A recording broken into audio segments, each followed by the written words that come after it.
Mas não percamos tempo, porque estamos ansiosos para ouvir o professor doutor Sérgio Antônio Faria Filho. Por favor, com a palavra. Muito obrigado, desembargadora. Boa tarde a todos. Eu queria aqui, desembargador, fazer duas observações iniciais. Uma primeira, que eu estou me sentindo um tanto quanto intimidado aqui nessa mesa, porque eu estou ao lado de 4 presidentes, né, de entidades que são cotidianas e da maior importância na minha vida profissional, que é o presidente do SEBAM, presidente do Tribunal Marítimo, do Fórum de Direito Empresarial e da da Associação Brasileira de Direito Marítimo. Então, saúdo aqui os meus 4 presidentes, né?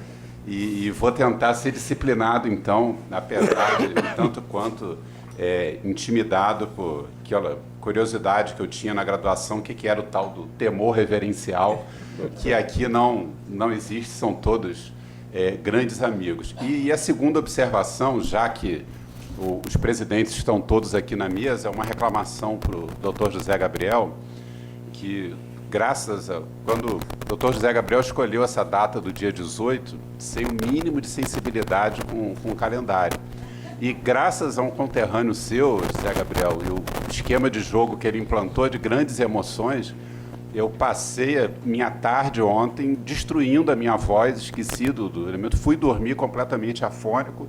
Felizmente eu recuperei uma parte da voz hoje de manhã para conseguir estar aqui, mas quase que eu tenho que fazer a minha exposição em Libras, exatamente, porque escolheste uma data bastante complicada para a nação aqui. Pode ver que o Almirante Lima Filho também não se manifestou ainda, né? Porque certamente... Olha, não são azares, não. Ele é Vasco da Gama. Sem dúvida. Né? O Hélio Ferraz está aí também, né? Certamente com muita dificuldade, né, Ninho? Mas, apesar disso, vamos seguir aqui todos grandes amigos. Eu vou começar fazendo só uma complementação aqui antes de falar propriamente do Tribunal Marítimo, mas a exposição do Galante foi muito oportuna, e da Camila também, com relação ao tema da arbitragem marítima no Brasil. Quer dizer, o que falta, né, para desenvolver, o que falta para dar a partida. Ano passado, o CCBC, que faz seria, se não um dos maiores, ou se não o maior, um dos maiores eventos de arbitragem no Brasil, que é o Congresso Internacional que a CCBC faz todo ano em outubro, em São Paulo, junto com o CBMA aqui no Rio e o de Brasília, são os eventos que movimentam a arbitragem. E em 2018, no ano passado, o CCBC designou para esse evento um painel exclusivo, né, Camila, de arbitragem marítima. E foi um espanto, né, para os presentes, advogados experientes e pessoas vividas na arbitragem, perceber por que existe esse paradoxo que o Galante colocou muito bem. Né? Quer dizer, nós temos, de um lado, um país em que a cultura da arbitragem pegou de verdade, quer dizer, que se está praticando cotidianamente a arbitragem, mas, de outro lado, né, o nosso direito marítimo, que no mundo inteiro, né, a grande maioria das disputas são resolvidas por arbitragem, aqui no Brasil não são. E eu faria só um acréscimo aí, a constatação, que não é uma constatação de tristeza, pelo contrário, acho que é um incentivo para buscar melhorar isso, que além, né, do que o Galante falou, quer dizer, os litígios da navegação de longo curso, e eu acrescentaria até da cabotagem e do apoio marítimo de grande porte, são litígios exportados. Quer dizer, é algo, né, até para, falando de maneira mais direta para entender o contrassenso. Nós colocamos num voo para Londres as partes, seus respectivos advogados, eles voam para Londres, chegam lá, tem que contratar um escritório parceiro em Londres, porque nós não podemos diretamente, muitas vezes, atuar no caso. Tudo isso se resolve lá, e as partes voltam para o Brasil, um litígio que começa e termina aqui e é todo exportado para solução no exterior. Mas, ao lado disso, né, nós temos, quer dizer, no apoio marítimo, na cabotagem de médio e pequeno porte, e eu acrescento aqui o apoio portuário, e até mesmo no caso das embarcações de recreio, né, que são um setor tão negligenciado no direito marítimo, quer dizer, nós temos uma costa aí gigantesca, temos um número muito grande de embarcações de recreio, que não são litígios pequenos, né, se conta com... algumas dessas são de 7 dígitos, então uma perda total, um naufrágio de uma embarcação de recreio é um litígio de 7, às vezes 8 dígitos, e esse outro lado que não é exportado, ele vai parar no Poder Judiciário, né? E no Poder Judiciário, com todos aqueles problemas e limitações que nós conhecemos de ordem técnica. Então, esse adendo que eu queria fazer, que o espaço é amplo, né? O espaço é amplo não apenas para trazer de volta esses litígios que estão sendo exportados, mas para dar uma solução rápida e própria da cultura marítima nesses outros litígios que nós hoje não exportamos e que ou ficam sem solução, né, em muitos casos, ou acabam desaguando no judiciário, esperando, sem nenhuma crítica, tá, desembargador, mas o dia a dia esperando 10 anos, né, correndo juros para se resolver. Então, vou tentar tratar aqui da questão da arbitragem e tribunal marítimo. Por que eu falo uma vocação adormecida? Né? Esse dispositivo de lei ele sempre chamou muita atenção, né, a lei de 1954, atribuindo ao Tribunal Marítimo essa função marítima. E, já que eu estou aqui numa escola da magistratura, desembargador Esteves Torres vai lembrar do desembargador Luiz Felipe Haddad. Meu professor de Direito Processual na graduação, ele sempre fazia um comentário que era o seguinte: 3 coisas que ele nunca viu em muitos anos de magistratura, não vou dizer quantos, mas muitos anos já naquela época, muitos anos de magistratura, ele nunca viu autos suplementares, nunca viu uma licitação judicial e nunca viu uma ação de eleição de cabecel. Essa, então, é o exemplo perfeito para você matar o que é a ação de eleição de cabecel, porque ninguém nunca viu. Está na lei, mas nunca fizeram. Havia uma quarta, o registro Torrens. O registro Torrens. Vem a quinta. Ninguém nunca viu uma arbitragem no Tribunal Marítimo, desde 1954, nunca aconteceu. Isso está adormecido lá na lei. Então, né, movido por essa curiosidade, eu resolvi refletir sobre isso. Né? Por que não se despertou essa vocação do Tribunal Marítimo? Nós sabemos, né, que a arbitragem, ela quase sempre ela tem uma origem contratual. Né? Tem um contrato que prevê uma cláusula arbitral e que se gera o litígio, ele já tem uma solução pré-programada por uma determinada Câmara Arbitral, ou às vezes uma cláusula em branco, né, mas que já é destinado à arbitragem. Mas que nos litígios extracontratuais é muito mais difícil levar as partes para a arbitragem. Questões culturais várias, nós já estamos, quando o litígio começa e as partes às vezes mal se conhecem, é muito mais difícil levar para a arbitragem. E o Tribunal Marítimo ele é vocacionado para resolver relações extracontratuais, relações decorrentes de acidentes e fatos da navegação, que, como dito, as partes muitas vezes não se conhecem, né? Vão se conhecer, às vezes, no meio de um nevoeiro em que 2 embarcações se encontram em rumos cruzados com piores resultados possíveis. Então, diante dessas 2 circunstâncias, o que eu tenho em comum aqui? Né? As relações extracontratuais, como talvez fosse a dificuldade ou o ambiente pouco propício para isso. E como despertar essa vocação? Né? As vantagens da arbitragem, eu não preciso falar, já estão todas colocadas. Teríamos que responder a 3 perguntas. Se é possível, do ponto de vista jurídico, se é legal, ou se esse dispositivo está lá esquecido desde 1954, porque é incompatível com o direito posterior. Se é desejável, se isso é bom, se isso melhoraria o nosso ambiente de solução de litígios. E o terceiro, como fazer isso. Possível juridicamente é, né? O dispositivo está em vigor, não foi revogado expressamente, foi recepcionado pelas constituições sucessivas que vieram depois de 67, 69 e 88. Então, eu posso afirmar com absoluta tranquilidade que é o quinto item da lista. Quer dizer, a ação de eleição de cabeção não tem mais no novo código, nem os autos suplementares, felizmente, isso é um passado que ninguém tem saudade hoje em dia, que tem o processo eletrônico, mas esse é um item que está na lei, mas que não veio para o mundo.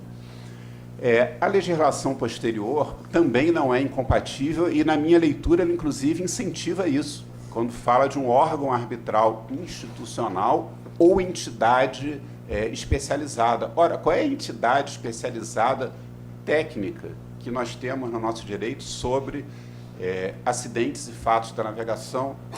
Sem dúvida nenhuma, o Tribunal Marítimo. A nova redação que foi dada pela Lei 13.129, de 2015, ela trata de um ponto muito sensível, né, para nós advogados que estamos no dia a dia da arbitragem. Eu, pelo menos, tenho percebido uma mudança para pior nas arbitragens, né, no dia a dia. Acho que alguns colegas aqui devem perceber isso, que é como algumas arbitragens têm engasgado na fase de apontamento dos árbitros, como tem uma perda de tempo enorme entre a instauração da arbitragem e a formação do tribunal arbitral, né? Talvez pela nossa cultura de litígio exacerbado, né, a parte indica um árbitro, a outra impugna. Aí a parte contrária é revida, o outro indica, aquela parte impugna, e vai. Então, doutor Galante, uma arbitragem ad hoc aqui talvez fosse durar 10 anos só para formar o tribunal arbitral, porque as câmaras brasileiras de arbitragem têm sofrido muito com essa fase pré-formação do tribunal arbitral por um litígio absolutamente injustificado, exacerbado entre as partes só para apontar o árbitro. Aí, quando conseguem apontar sem impugnações os dois árbitros, falta o consenso para o terceiro, que é escolhido pelos dois primeiros. Aí vem mais uma fase de litígio e tudo isso tendo que ser resolvido pela Câmara Arbitral. No caso do Tribunal Marítimo, a gente vai ver mais à frente, isso seria uma etapa quase que automática, que aceleraria muito isso. Então, passo para a segunda pergunta. É desejável que se tenha mais essa função para o Tribunal Marítimo? O que isso ia melhorar o nosso sistema?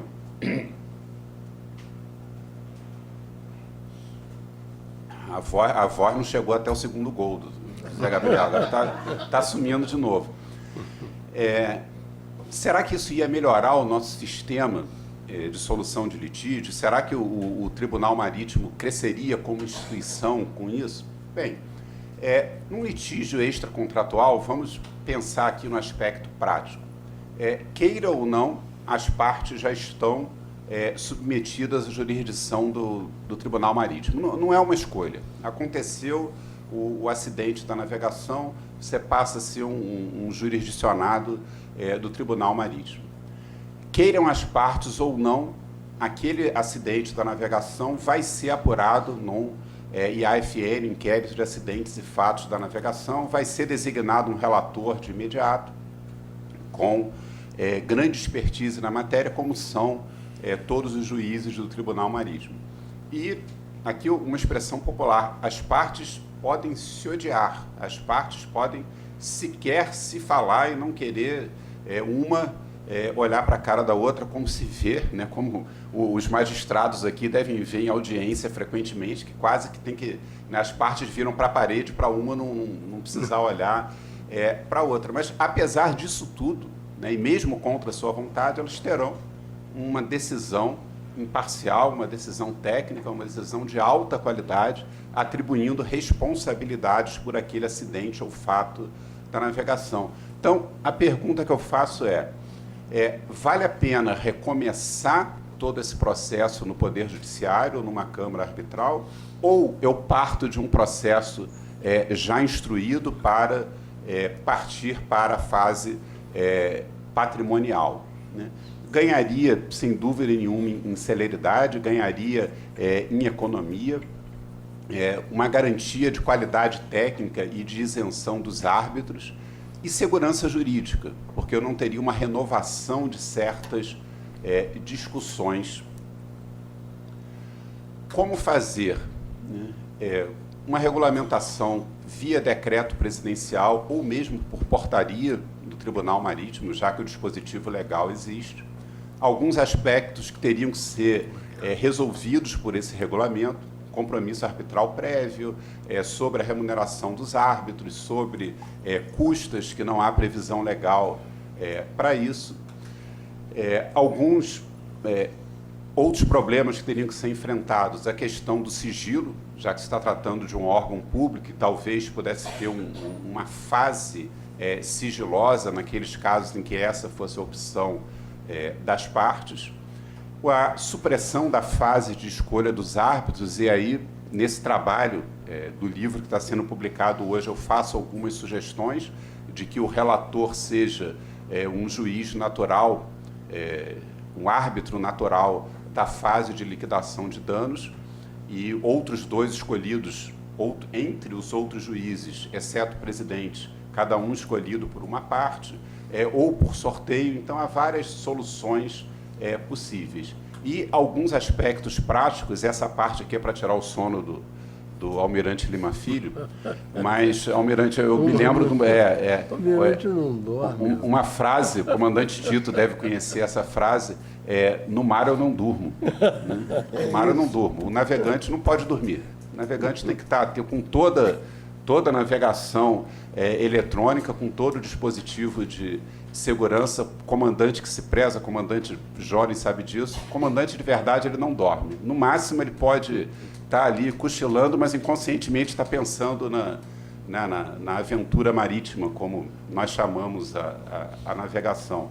E o Almirante Lima Filho tem seguido essa máxima no tribunal, não dorme, sempre criando novas ideias, sempre procurando melhorias, sempre procurando novas iniciativas, está implantando o processo eletrônico agora. Então, eu sei que nada disso assusta o senhor, Almirante, novas ideias e novos trabalhos. Criação de rotinas internas, treinamento de pessoal, uma cautela que talvez os juízes estejam no Tribunal Marítimo com um certo tempo de exercício, com um peso pela visão da responsabilidade administrativa, e a responsabilidade civil e a culpa civil, ela tem distinções importantes. E, de novo, a questão da segurança quanto à fase sigilosa. E, só para fechar, desembargador, eu vou ficar no tempo, algumas outras possibilidades, além de despertar essa vocação. Eu prometo que eu não vou falar de novo desse assunto, todo mundo já cansou, né? Quando vão me ouvir falar sobre direito marítimo, vem aquele chato falar de novo da repercussão das decisões do Tribunal Marítimo no Poder Judiciário. Não vou falar disso hoje, né? Não vou falar disso nesse momento, mas todo mundo sabe essa controvérsia, todo mundo sabe as opiniões divergentes e sabe que eu defendo um valor significativo, um valor muito maior do que se costuma atribuir normalmente às decisões do Tribunal Marítimo para fins do processo judicial, e que seria muito melhor para o judiciário, inclusive, se tivesse essa compreensão do Tribunal Marítimo como um colaborador da justiça nesse sentido. Então, duas ideias que eu queria lançar: o compromisso limitado à prova. Tá bom, as partes não querem instituir o Tribunal Marítimo, as partes preferem uma Câmara Arbitral ou preferem ir para o Judiciário, né, não querem, mas faz um compromisso parcial de que vai passar por cima dessa controvérsia que já cansou tanta gente, e atribui o valor à prova do Tribunal Marítimo e abre mão da fase probatória do processo. E um negócio, o negócio processual probatório, tá, no sentido das partes acatarem aquela decisão sobre os pontos do artigo 74 da Lei do Tribunal Marítimo. Quais são os pontos do artigo 74?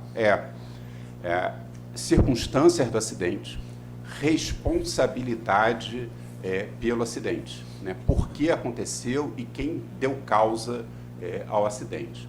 E, para fechar, né, e aqui me somando à propaganda que o Galante já começou, vou fazer mais um pouco de propaganda, por que não o Tribunal Marítimo se conveniar ou simplesmente credenciar órgãos já existentes de arbitragem, especializados, para, primeiro, a mediação e, quem sabe, futuramente, a arbitragem, para trabalhar em parceria com o Tribunal Marítimo. Segue o processo no Tribunal Marítimo e, paralelamente, a Câmara arbitral, devidamente credenciada, devidamente autorizada, tenta uma mediação entre as partes e, eventualmente, pode se transformar até numa arbitragem. O exemplo aqui do Tribunal de Justiça do Rio é maravilhoso. Isso tem funcionado extraordinariamente bem e talvez possa ser levada essa ideia para o Tribunal Marítimo.